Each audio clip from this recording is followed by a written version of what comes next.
Good evening, everyone. President Trump will install a statue of Christopher Columbus on the White House grounds. And as you know, the last statue on the White House grounds was installed by the Democrats. Vice President J.D. Vance revealed he was in a van near Mar-a-Lago when U.S. troops captured Maduro. Don Lemon was also in a van because he lives in one. In TV news, co-host for The View, Alyssa Farah Griffin, has announced she is leaving the show for maternity leave. Well, that's ironic, leaving right when she's about to gain weight.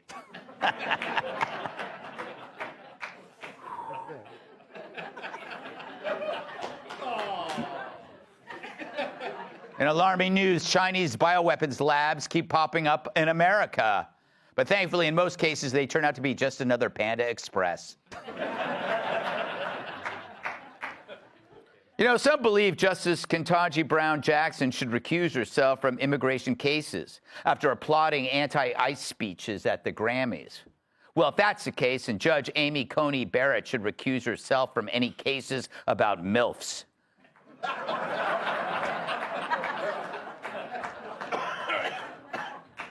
150 FBI agents in Georgia carried out a sweeping raid to take down a street gang dealing in fentanyl, meth, crack, cocaine, and marijuana.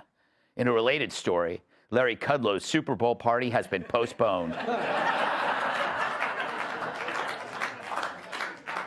hospital in Spain has achieved a significant medical breakthrough by performing the world's first face transplant on a woman. But so far, it looks like her body has rejected it.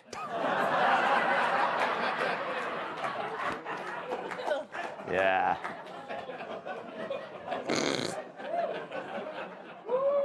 And finally, there's been a rule change to the Olympics in the ski jump competition after one team was caught padding the crotch of their ski suits, which gives them an advantage. And one man has already volunteered to inspect all the crotches.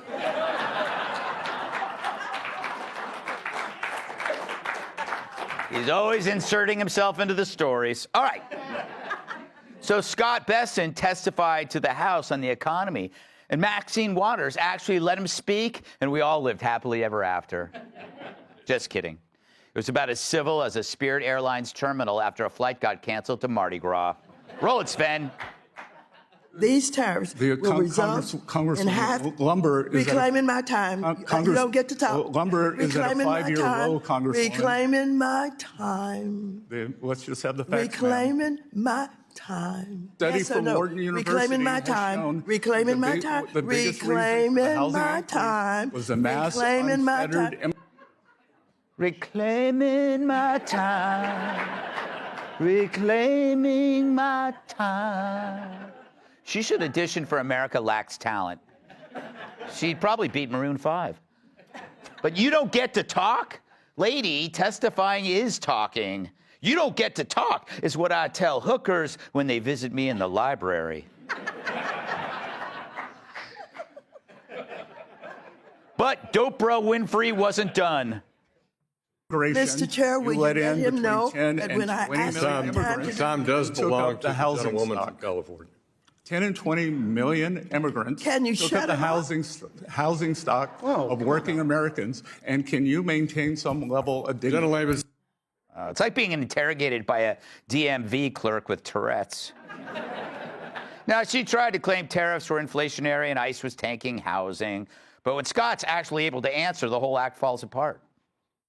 A Wharton study has shown that the mass unfettered immigration, adding 10 to 20 million new people demanding housing, Congresswoman, is what caused a great deal of housing inflation for working Americans. So you and the Biden administration should be ashamed. Yeah. You know, he could have added, hey, Maxine, James Brown called and wants his hair back. But he's a gentleman. He's a gentleman. But this is what hearings have become, agenda-driven screaming, no search for truth, just a bunch of geriatrics desperate for clips to post on Blue Sky. None of them actually know anything about economics, because if they did, they'd switch parties. Which is why when they ask Trump's top economic advisor questions on the economy, they resort to long, loaded diatribes. Then, like this Ms. Cranky Pants here, they demand a one-word answer, yes or no. Yes or no? You don't have to explain. Representative Waters, will you be the voice? Will you be the voice? Will you be the voice? All you have to ask is yes or no. No, Congressman. All you have to ask is yes or no. I'm asking you to do your responsibility as Secretary of the Treasury. Stop covering for the president. You're not going to do what you want to do on my time. Yes or no, or you can say I'm not going to answer it. Now move on. You opted for number 3, so you get to hear my wrath. Well, tell me about your wrath, Joyce.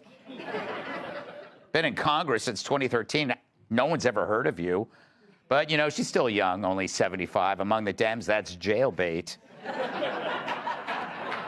Of course, demanding yes or no after a long-winded partisan attack is their strategy. It burns up time, and facts can't get a word in. They could just save us the time and say, Scott, are you a Nazi or a pedophile? Yes or no. But if they didn't cut him off or talk over him, they'd hear that tariffs raised $200 billion in 2025, a 250% increase over 2024, and that rents have fallen faster than Joe Biden leaving the men's room with his pants still around his ankles. But it's true. Rents are at their lowest in 4 years. It's great. Brian Kilmeade finally doesn't need roommates. The price of eggs also dropped. Yeah, they dropped faster than Pelosi's tits after she removes the underwire bra. I did not write that. Trump's also set to give out the largest tax refunds in history. I'll probably spend it on more penile reduction surgery. He's even given babies born this year $1,000 each. Being a baby under Trump, that rules. You get a pile of money, all you can drink breast milk, and you get to poop in your pants.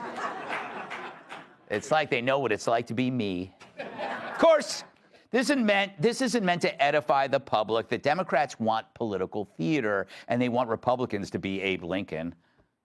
Trust should be a serious question and a serious issue for the financial services industry, especially as the Secretary of the Treasury. Well, that's an important. No, this is my time. I haven't asked you any more questions. I haven't asked you any more questions. It's the gentleman from Massachusetts. I'm trying to get to my next question.